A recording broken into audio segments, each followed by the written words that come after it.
Great to be here and great to be with you. If you're here for the first time, then welcome. I'm here for the first time too.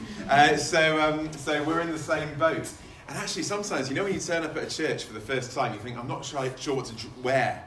You won't know me, but I am actually the most casually dressed person normally. I wear shorts and flip-flops in January. And so I thought, I'm going to Wales, better be careful. So I put on my shirt today, put on my trousers, and I arrived and I saw your pastor in his baseball cap and shorts, and I thought, I needn't have worried. So I was tempted to go back to the car and get changed, just to fit in. But anyway, it's great to be with you. And Kelly, thank you for your story. It was really great hearing your story, hearing about what God's done in your life. And John, well done. We have different forms of recruitment in the Christian church. I get paid to try and do it, but actually the most effective form is called flirt to convert. Sorry. But there you go. People come to Jesus in lots of different ways. You also said you could talk for Wales. I reckon I may be in trouble here. Talking for Wales is a bigger challenge than talking for England, do you think? That's just based on my Welsh friends that I have. But there you go. We have been looking at encounters. You've been looking at encounters. We've had a whole week thinking about encounters, people encountering Jesus. And we're going to be thinking about the story that we had read to us from John chapter 20 of this encounter that Thomas, this follower, this disciple of Jesus, had with Jesus after the resurrection. But as we dive into that, I don't know if you've heard of a guy called Alex O'Connor. Alex O'Connor kind of came to fame as a YouTuber, that's what you are, aren't you, if you're on YouTube? And he was called for a long time the cosmic skeptic because he was very, very skeptical. He would just have described himself as an atheist. And over time, he has been exploring through discussing and debating with all sorts of thinkers and Christians too, the Christian faith. Interestingly, he no longer calls himself the cosmic skeptic, perhaps a reflection of his journey. And recently, he was on a panel discussion that was hosted by a well-known online platform.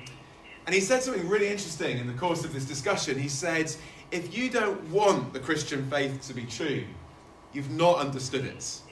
He said, if you really understood what the Christian story is about, you would want it to be true. And I hope maybe if you've come along to some of the events through this encounter series, you've started to see that is the case. Wouldn't you want it to be true that there is a God who created this world with a purpose and a significance, not just an accident? Wouldn't it be wonderful? Wouldn't you want it to be true if there is a God who was willing to forgive you in spite of all of your mistakes and in spite of all of the mess that we all carry around with us? Wouldn't you want it to be true that there is a God who wants to come into your life and be with you through all of the ups and downs and challenges and joys of life, who wants to share that with you and help you in it? And wouldn't you want it to be true that at the end of this earthly life is not just 70 years or more, but actually there is hope beyond death. There is hope for us and there is hope for this world. Wouldn't you want that to be true? But maybe, a little bit like Alex O'Connor, you're still not sure whether it is true. Maybe you'd want it to be true, but maybe you're just not sure. Maybe you've got doubts. Well, if that is the case, then this story that we're going to look at today might be really helpful because Thomas, this guy that we had read to us this morning, was a guy who had doubts. He was one of Jesus' followers. He had tracked with Jesus for 3 years. He had seen his miracles and heard his teaching. But then he had also seen Jesus crucified on a cross. And as far as Thomas and the other disciples were concerned, that was the end. How could Jesus be the Messiah when he's just been crucified shamefully at the hands of their enemies? And then he's had all of his friends, the other disciples, come to him and say, hey, Thomas, you never know what, you'll never believe it. Jesus, he's alive. We've seen him, we've met him. And yet Thomas doesn't believe it, does he? He cannot believe that Jesus is alive. He says, unless I see those nail marks, unless I can put my finger in his wounds, a bit gross, isn't it? I won't believe. Now, we can often give Thomas a bit of a hard time. He's known often as Doubting Thomas. But actually, the reality is none of the other followers of Jesus believed until they saw either. It just happened to be that Thomas wasn't with the other disciples when they first saw Jesus. So in many ways, they were all in the same boat. Also interesting, we're told in the footnote that Thomas's name literally means twin. We don't know who his twin was, but in some ways we could all be Thomas's twin, couldn't we? Because in some ways we can all sometimes struggle with doubts, questions. We think about the Christian faith. Is it too good to be true? And perhaps it is the only reason why people believe this, because they want it to be true. Is it just like, some kind of wish fulfillment that people have? There's a film, I don't know if you've seen it, called The Invention of Lying. It was out quite a few years ago now. It was directed by a guy called Ricky Gervais, who also plays the main character, a character called Mark. And if you've ever listened to Ricky Gervais, it won't take you long to discover what his beliefs are. He is an atheist. And the film is very interesting because it's kind of a reflection of his atheistic worldview. The storyline is basically that there's this world where no one can lie, apart from him, Mark. And in a world where no one can lie, everyone believes everything that everyone says. So he has lots of fun learning to lie and learning that everyone will believe everything that he says. And he can get beautiful women to like him because he tells them that he's attractive. Obviously, they're also blind as well as, gullible. And he can get the bank manager to give him lots of money because the bank manager believes him when he says, I have lots of money. But then there's this really serious moments where he is in the hospital with his mother and she's dying. And she's afraid of death because she thinks this is the end. And he's thinking, how do I comfort my mother? How do I help her as she's dying? And then he says, Mother, actually, when you die, it's not the end. He says, actually, you will go to an amazing place and all your friends will be there. And you'll no longer be in pain. And there'll only be happiness and joy. And as she hears the words, a smile comes onto her face. And then she breathes her last and she dies. And it's a really, really moving scene. But then you stop and think, actually, what's the point that he's trying to make? The point is, it's just a lie, isn't it? It's not true. People just believe that because they want it to be true. It's just their wish, their desire. Now, Ricky Gervais wasn't the first guy to come up with this idea, by the way. There was a guy called Sigmund Freud, you might have heard of him. He also talks about this idea that we just project our desires into heaven and we create this system that tells us that those desires can be fulfilled. Well, actually, what I want to say this morning is that actually the Christian faith is not too good to be true. It is good because it is true. And I want to look at the story of Thomas. You see, Thomas comes to the other followers of Jesus and he says basically, I'm not going to believe unless I can see. And then a week later, he does see Jesus. And Jesus, what does he do? Does he rebuke Thomas and say, you've lost it now. You're just, you've got so little faith. No, he says this, verse 27, put your finger here, see my hands, reach out your hand and put it into my side, stop doubting and believe. So in other words, Thomas says, I'm not going to believe unless I have the evidence. And Jesus gives him the evidence. He says, okay, you want evidence? I'm going to give it to you. And Thomas comes to this moment of belief. Now, we might say, well, that was all very good for Thomas, because he was there, wasn't he? He could see, he could believe. Well, John, the writer of this book, knows that we might be thinking that. And so then he goes on to record what Jesus says next. He says, because Jesus told him, because you have seen me, you have believed. Blessed are those who've not seen, and yet have believed. So he's saying, okay, we're not in the same situation, are we, as Thomas? We can't see Jesus. We can't put our fingers into the wounds in his sides. And some people interpret that as kind of like, okay, so we just have to have blind faith, right? We just have to just believe. It's like a leap of faith into the dark. It's often pictured, isn't it? The leap of faith. But interestingly, Jesus is not contrasting believing and thinking.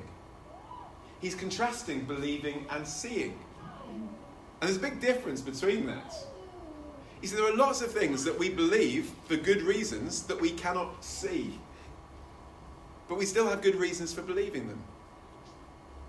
And actually John goes on to tell us in the next verse, right at the end of the chapter, verse 30, Jesus performed many other signs in the presence of his disciples, which are not recorded in this book, but these are written so that you may believe that Jesus is the Messiah. In other words, John's saying, we're not in the same situation as Thomas. We can't see Jesus, we can't meet him, but we have reasons to believe, and it is the evidence of the eyewitnesses, the evidence of the people who wrote it down. So what I want to do this morning, just for a few minutes, is to dive into some of that evidence, okay? Because maybe you're here this morning and you're saying, actually, I would love it to be true, but I'm just not sure whether it is. And I want to say, actually, you don't need to turn off your brain and have a leap into the dark. You just need to look at some of the evidence. And actually, some of the evidence we're going to look at this morning doesn't presuppose that the entire Bible is true, although I believe it is. You have to come to that conclusion first. And actually, some of this evidence is not actually from the Bible itself anyway. It's from some of the extra biblical evidence that we have available to us. Actually, just want to look this morning at 5 strands of evidence that we have that point towards the resurrection of Jesus as not some fairy tale, but as real history. And the first is this: it's the growth of the Christian faith. The growth of the Christian faith. There was a Roman historian called Tacitus, and writing just 3 decades after these events, he records the fire of Rome, a great fire that was started by the Emperor Nero in Rome. Now, most people believe that he probably started that fire himself, but Nero blamed the Christians for it. And Tacitus talks about it. He talks about how Nero, the emperor, blamed the Christians in Rome for the fire that he probably started himself. But what's interesting is that tells us that within a couple of decades of these events, the Christian faith had spread like, wildfire, if you excuse the pun, all the way from Jerusalem in the Middle East right to Rome, the heart of the Roman Empire. And there were so many people following Jesus in Rome within a couple of decades that the emperor is able to blame them for the fire he started. And that's pretty rapid growth, isn't it? How did this movement get from a few people in a backwater part of Israel to the heart of the Roman Empire? And we've got lots of documentary evidence showing this rapid, expansive growth of the Christian faith, which, by the way, wasn't on the back of political power and military might, but in spite of political opposition and great persecution. So that's the first thing, the growth of the Christian faith. The second strand of evidence is the crucifixion of Jesus. It's not only recorded in the Bible, in the 4 accounts of Jesus' life. We've also got sources from outside the Bible that tell us about the crucifixion of Jesus. One historian says that it's one of the most certain facts that we have from antiquity, that Jesus was crucified under the governorship of Pontius Pilate around the year AD 30. But that's really significant because if Jesus was crucified, and all of evidence tells us that he was, why did the Christian faith grow? Because it was all based on the fact that Jesus was the Messiah. And if you wanted to make Jesus the Messiah, it's not a great idea if he gets crucified, okay? Because that's kind of normally the end of the journey for Messiah figures. It was shameful. It was utterly shameful to be crucified. How did this message spread? How did these followers of Jesus have any conviction that Jesus was still the Messiah, given that he had just been killed on a cross? So that's the second strand of evidence. Firstly, the growth of Christianity. Secondly, the crucifixion of Jesus. Thirdly, we have the fact that his tomb was empty. In fact, no one in history seems to have doubted this claim of the empty tomb for at least 200 years. That's the first time that someone raises some questions about whether the tomb was empty. Now, some people today do say, well, maybe Jesus wasn't buried in the first place. Maybe his body was just discarded. He didn't even have a tomb. There's no evidence of that. And actually, we do have evidence that crucifixion victims were sometimes buried. So if you come across that argument, it's not the case that crucifixion victims were never buried. And in the case of Jesus, all the documents tell us that he was. But they also tell us something else, which is really interesting, and that is that the first witnesses of the empty tomb on that first Easter Sunday were women, the female followers of Jesus. Now, I'm sorry, ladies, if you had lived in the 1st century Roman Empire, your testimony in a court of law would not have been listened to. It just was the society of the day, not, of course, because of Christianity. That had no influence at the time. That was the Roman Empire of the 1st century. So if you lived in that kind of society and you were making up a story about a fictitious event where some people discovered an empty tomb, why would you make and invent the witnesses of that event to be women? People who in your society would not have been believed in a court of law. It's not the kind of story you would make up, is it? Unless, of course, it actually happens. So that's the 3rd strand of evidence, the empty tomb. 4th strand of evidence is this, that the followers of Jesus were convinced that they had encountered Jesus risen from the dead. Not just that they'd seen a tomb that was empty. That was half the story. The other half was that they were absolutely convinced that he was alive. And we know that because they were willing to die for that belief. And most of the early followers of Jesus did die for that belief. The belief that not only a tomb was empty, but they had encountered the risen Jesus. And then a 5th strand of evidence is that their lives were transformed by this belief. And it wasn't just the people who had previously been Jesus' disciples, his followers. Even some of the people who hadn't been his disciples quickly became convinced after the resurrection. So James, Jesus' half-brother, becomes a committed disciple of Jesus after the resurrection. And then we have this guy Saul of Tarsus, who becomes a committed follower of Jesus despite the fact he had been a great persecutor of the Christian faith up until that point. The lives of Jesus' followers transformed. So those are 5 strands of evidence, okay? The growth of Christianity, the crucifixion of Jesus, the empty tomb, the conviction of the disciples that he was alive, the transformation of their lives. And that leaves you with a question, doesn't it? Which is, what do you do with that evidence? How do you explain that evidence?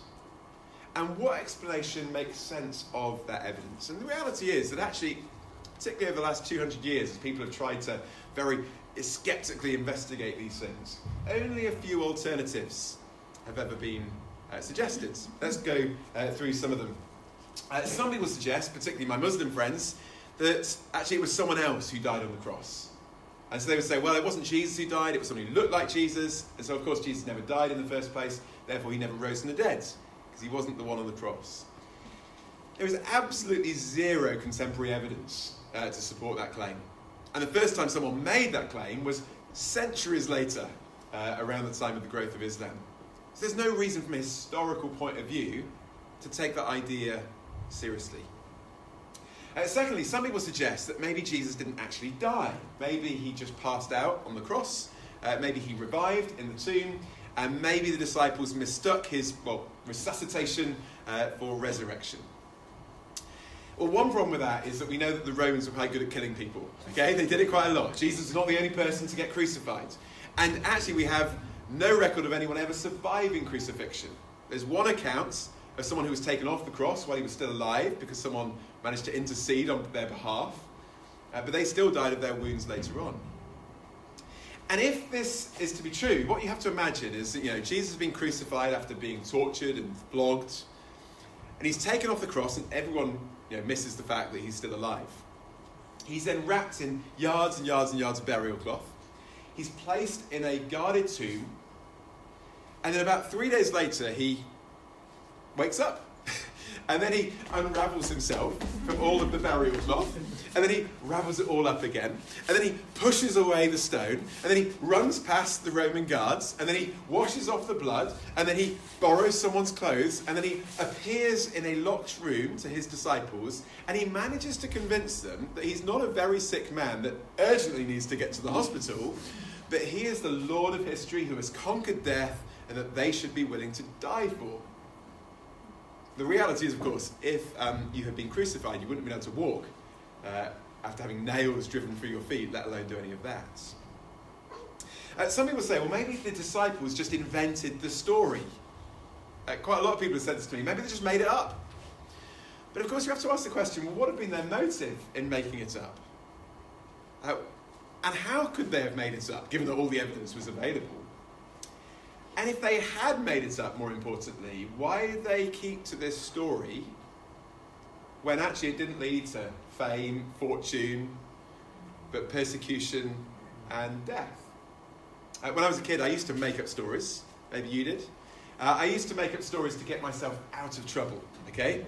So I would say things like, my sister did it, or the dog ate it, or it was on fire when I got here. Those kind of stories, yeah? Stories to get myself out of trouble. But you know what I never did? I never told a story to get myself into trouble. You don't do that, do you? It's not the kind of thing anyone does. Why would the disciples invent a story that got them into such trouble? And why did they hold to it, no matter what? Doesn't seem likely that they would invent it. Maybe some people suggest, well, maybe the body was moved. Maybe the tomb was empty, but the body was moved. But again, you have to ask the question, who would have moved the body? Grave robbers? Well, why would they risk their lives to get past a guarded tomb, to steal the body of a penniless preacher, and go to the trouble of leaving all the grave clothes behind?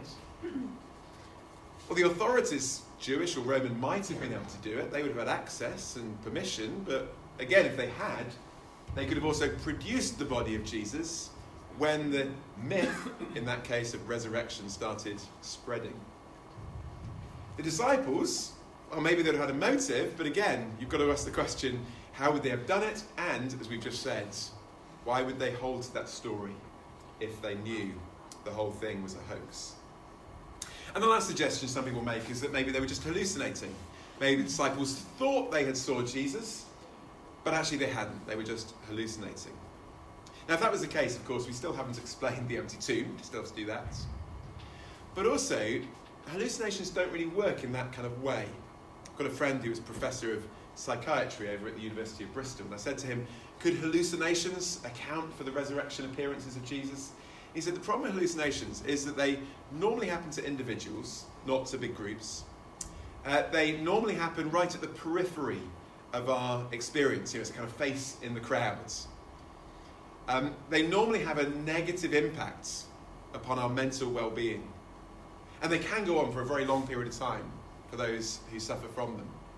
But he said, with the resurrection appearances of Jesus, they didn't just happen to individuals, but to whole groups all at once. And it wasn't just a face in a crowd. They met him, they heard him, they ate with him. It didn't just happen for a long period of time, but just for a few weeks, and then there was absolutely no repeat. And rather than having a negative impact on their mental well-being, it transformed them to being bold witnesses of the resurrection. So hallucinations wouldn't account for it. So actually there is, of course, one more alternative, and that is that Jesus actually did rise from the dead. And I guess my suggestion would be this. As crazy as that sounds, maybe when we first encounter it, when you start to look at the historical evidence is all pointing in one direction. As one historian said, there is a resurrection-sized hole in history that only the resurrection of Jesus fills. Maybe you're here this morning and you're saying, well, I still struggle to believe that, though. I kind of understand where you're coming from, but I'd also just want to say, the realities in life, all of us are going to believe something, okay? And I just happen to believe that believing that Jesus rose from the dead is less difficult than some of the alternatives. Here's one alternative. Let's just assume that there's no God. Let's just assume that we're all here by chance. In that case, what I have to believe is that everything in the universe came from nothing. And order in the universe came from chaos. And life came from non-life, and your minds came from mindless matter. That's pretty incredible, isn't it? To believe those things. So actually, if you throw out the idea of God and miracles, you don't end up with easy things to believe. I would suggest you believe in harder things. Things for which there is less or no evidence. So I guess my question is, do you believe? As we said at the beginning, Christian faith is not too good to be true. It is good because it is true. Maybe you've been tracking with some of these events. Maybe you've been chatting to Christian friends. Maybe you've been hearing about this God who exists, who wants to be involved in your life, that can forgive you for your wrong, can welcome you one day ultimately into his heaven. And you're thinking, could it be true? And I say, yeah. It's not too good to be true. It is good because it's true. It's based on something objective, historical and real. Jesus is alive. Well, I guess the question remains then, how do we respond to that? Well, how did Thomas respond? Did you see it? He sees Jesus. In fact, interestingly, we're never told that he did have to put his finger into his side. I think sight in his case was just enough. But in verse 28, Thomas said this, "My Lord and my God." He didn't just say, "You are the Lord and the God," although that was true. Jesus' resurrection of the dead is like the vindication of all of his claims that he is literally God. But he says, "My Lord and my God." He made it personal. And maybe you've kind of come to the recognition that Jesus might be the God, but is he your God? Is he your Lord? Is he in your life? And if he's not, then I want to invite you this morning to make that response that Thomas made. To simply to say to Jesus, it's not just you are God, but you're my God. You're my Lord. That means asking him to be the one who will come into your life to forgive you. And we all need forgiveness. And that's why Jesus died, so that all of that wrong could be forgiven. And then it means inviting Jesus to come to be our Lord. That means the boss. That might sound maybe slightly negative and scary, but can I say actually that is wonderfully liberating. If Jesus is the one who is the author of life, he knows how life is best lived, and living with my life with him as the boss is the best way to live. Not always the easiest, but definitely the best. And perhaps this morning, there's someone or some people this morning who want to say, "My Lord and my God." Make it personal and know the certainty and the reality of this in your life for yourself. So as we come to a close, I'm just going to suggest, just have a moment of quiet. Maybe you want to close your eyes and bow your heads. And I just want to give us a minute, just in silence, just to reflect on what we've heard this morning in the songs, in Kelly's story. As we've looked at the evidence of Jesus' resurrection. Maybe as we reflect for you on what you've heard over the course of some of the other events. And to ask the question this morning, are you ready? Not just to say that Jesus is the Lord and the God, but that he's yours. Just a moment of quiet.